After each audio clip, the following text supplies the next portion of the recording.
Hey guys, TerrorPUP here, aka Chuck Payne, and apologize for not putting out a video lately. The storms that came through Georgia a couple weeks ago did some damage in my house. A workstation and a server that were not on UPSs got damaged, and I've been rebuilding those. Work always has me busy, and I'm trying to find a nice balance between life and work. And I got sick, so there's been a lot of things that have been slowing me down, but I am trying to get some stuff out. I got about 6 boards that I'm going to review.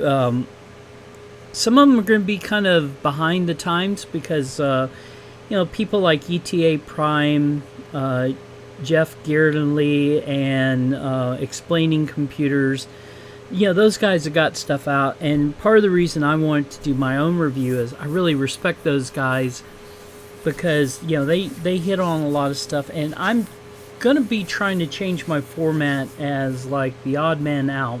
So there will be stuff coming out from me.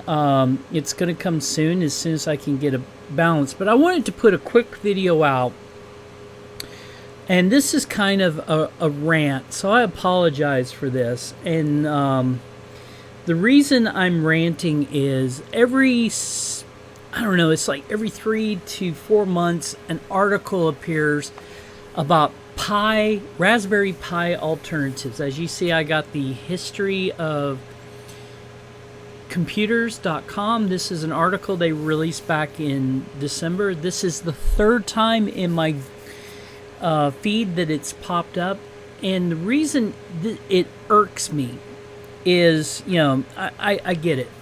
There's a Pi shortage going on because the chip shortage.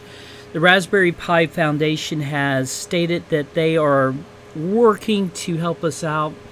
I was not happy with their decision last year where they were going to support the commercial people over the end users. But hey, I get it. They got to make money so that they can support their business, and that's good and all that. What really upset me though is how scalpers are taking a $70 board, the Raspberry Pi 4 with 8 gigs, and they're trying to sell them for $300. They were doing this stuff when people were data mining with graphic cards, and I just don't have a warm place in my heart for scalpers. I really detest them. But anyway, the reason this rant is, a lot of these, when they go through here, they pick out their boards, and most of the time I agree with them. But here lately, I'm really kind of upset. And the reason being is for the whole fact that they always want to include the ASUS Tinker board. Now, TerrorPUP, Chuck, what's the dealio? You were an ASUS Tinker board fanboy when they came out. You were like recording stuff and showing people how awesome it was because you could play all these games on it. You were helping out developers do Rot, which for those of you guys don't know, which is RetroPie on the Tinker board. Why have you soured so badly? Well, the board itself I like. It does have power. It was really cool back in 2018 when it was released, but it's kind of a dead board. I know that the Tinkerboard 2 came out in 2020, but if you go look, there's no up-to-date OSs for it. The last release is Debian 9. Armbian, who does an awesome job at supporting, all these small board computers, they have a version out, but it's for the version 1 and the S. They don't have anything out for the 2. Okay? So it really bugs me when people are going through and they are suggesting alternatives for the Raspberry Pi. Some of the stuff that they need to start taking in consideration, and this is one of the reasons I tend to buy the boards that I buy. One, okay, is there a community for it? Believe it or not, if this was back when the Libre computers first came out, I actually bought one of the early Lipitas. I would have told you not to get it because at that time the community wasn't that great. Since then, I am loving the fact that the community has grown and they are still fairly marketed at a great price, okay? And the fact that they have not just, Raspberry Pi's got the 3, the 4, they're essentially more or less the same board. You either get an A model or a B model or the Plus, right? Okay, they're pushing the Picos. Libre Computer actually has a large range of boards, and they're not just all, like a Broadcom chip like the Raspberry Pi Foundation. You got all winners, you got rock chips, okay? You have the ARM Logic. I mean, they have a great selection. And like I said, their community has really grown and there's a lot of support. So they're one that if someone came to me and said, hey, Chuck, TerrorPUP, I need something to replace a Pi, and I'm not going to go give some scalper on Amazon $300 for what I need. I'm going to point them to Libre Computer, or I'm going to point them to, Odroid. Odroid is another board that I would recommend. They have a lot of boards on here, and as you can see from the history one, they do pick them. The Rock Pi, the reason I have issues with that one, Pine Computer has, released some stuff. They got an awesome phone out there that would be nice to play with. But the one thing I have to say that's kind of lacking to me with Pine Computers, and guys, if I'm wrong, leave a comment. Tell me where to go look. But I don't see the community support with Pine Computers. And if you're going to recommend something, again, my first recommendation for a for a Pi alternative is community. Second of all is going to be price. Odroid, Libre Computer, Orange Computer, which I'm just now getting with, and Banana Pi, they all have new boards. They're all relatively supported. So, and price-wise, there's not a lot of people out there price gouging. I mean, Raspberry Pi is kind of suffering because of their own success. They released the board. They got strong community support, and the reason people are willing to pay these freaking scalpers, and you guys need to really stop doing that, paying scalpers these amounts for these boards is because of the community. But guys, there's other community. And then lastly, the one thing that I tell people when they ask me about boards, is does it have OS support? Yes, you guys all know that I get on my little soapbox about Ubuntu and GNOME, and don't get me wrong, it has its place. It's not, most of the small board computers I buy have less than 2 gigs of memory, and to me, Ubuntu with GNOME kills those boards. I have a Casa Vim 1S that I'm going to be showing you guys in a couple weeks. And the first thing I had to do was go remove Wayland support and put X-Face on it so that I could actually freaking use it, because the OS was being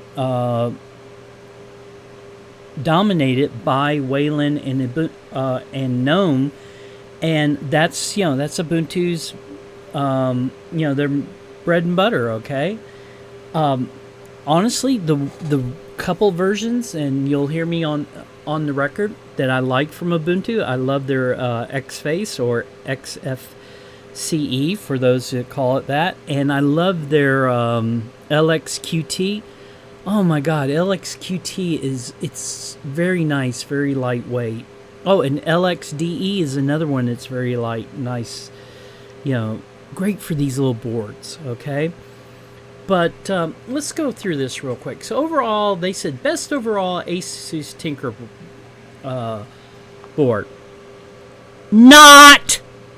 And I'm sorry I screamed that, but seriously, again, ASUS has not released any new versions since 2022.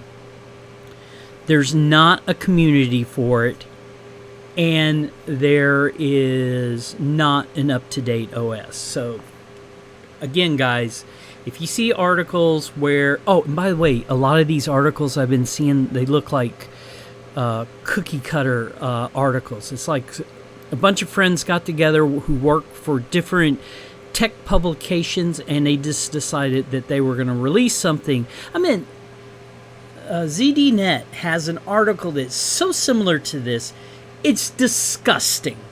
And you would think ZDNet would...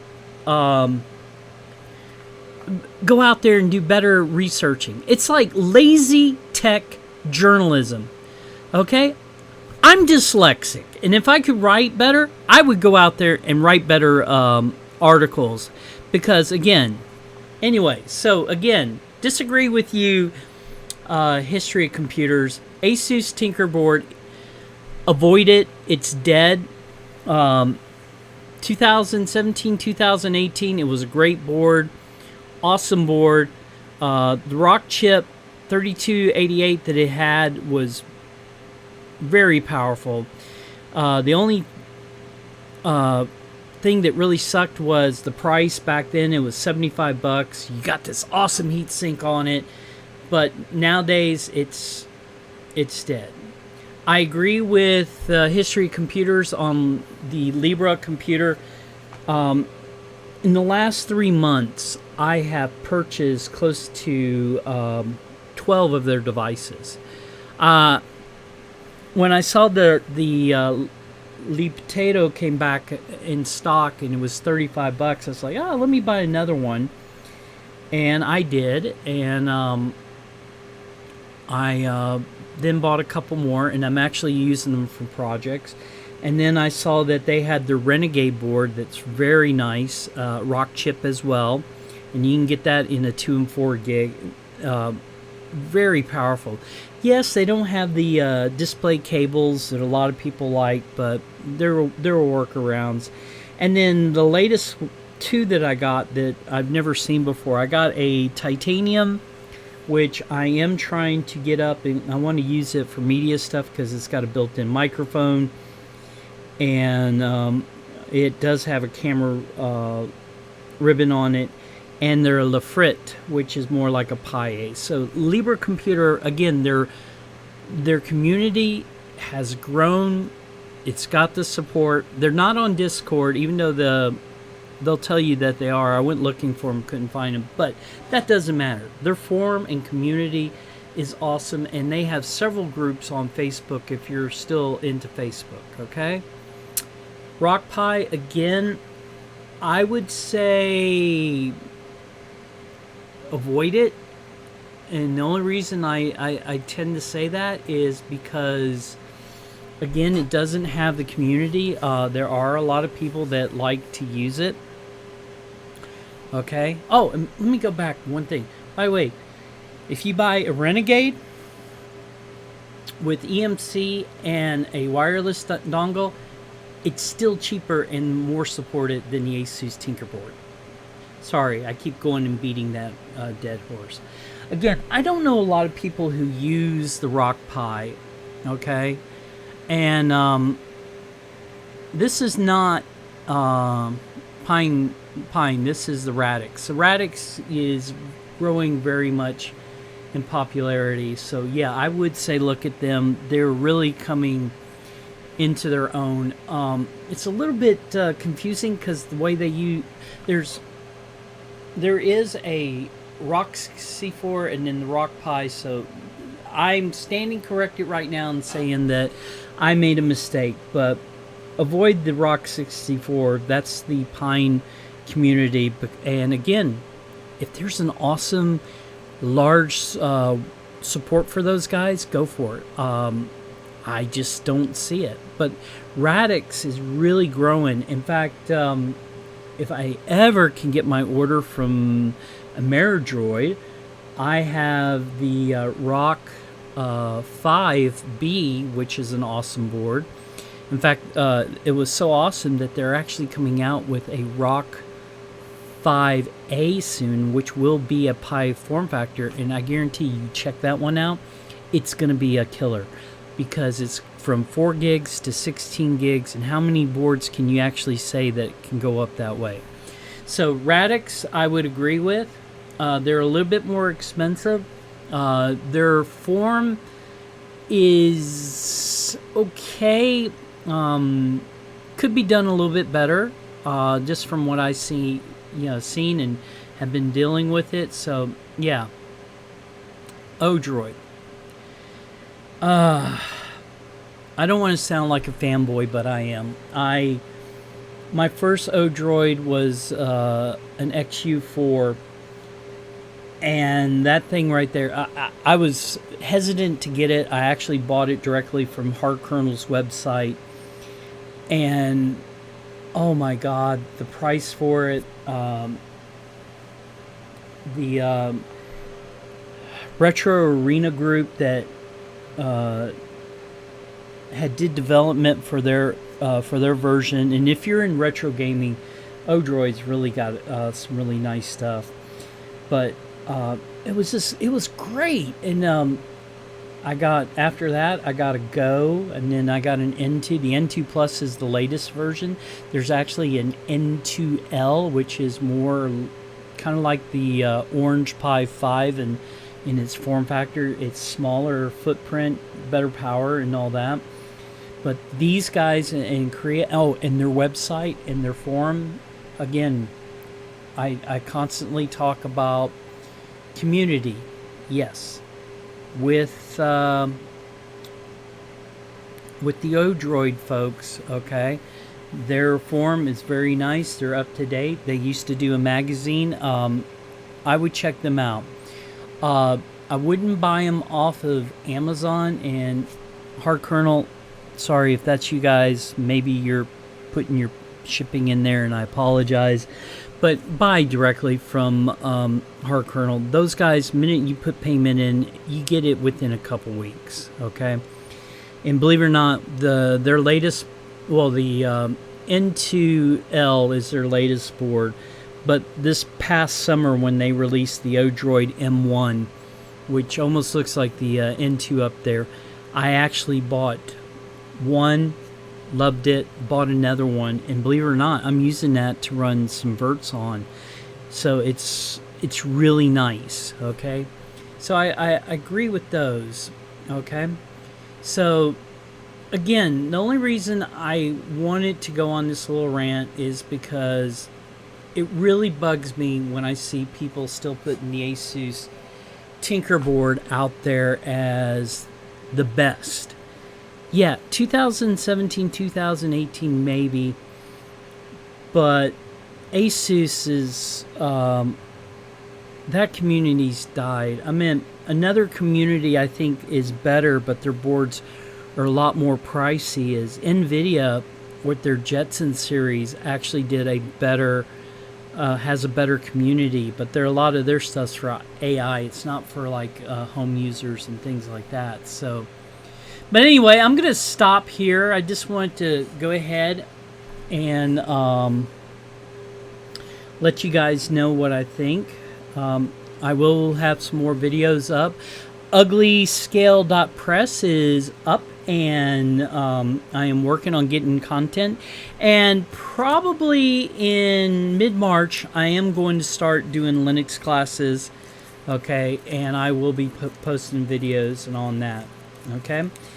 In the weeks to come, like I said, more small videos, and I'm actually going to show you guys my favorite terminal software. And if you're like me and you're forced to use Windows, we're going to take a look at Mobile Xterm. Okay? If you haven't looked at it, take a look at it. Like I said, I got videos coming out on that here soon. And if you know what Cygwin is and Putty, this is them having a child. Okay? So, until next time, guys, please subscribe and like this video and leave your comments. I'd love to have a healthy discussion about what you think is the best Pi alternative and why. Do you agree with me that community, price, and up-to-date OSs matters when you're looking at Pi alternatives? So again, subscribe, leave a like, and leave a comment, okay? Again, this is Chuck Payne, aka TerrorPUP, or is it TerrorPUP, aka Chuck Payne? I always confused, but either way, this is Pup signing off till next time, and again, peace with everybody.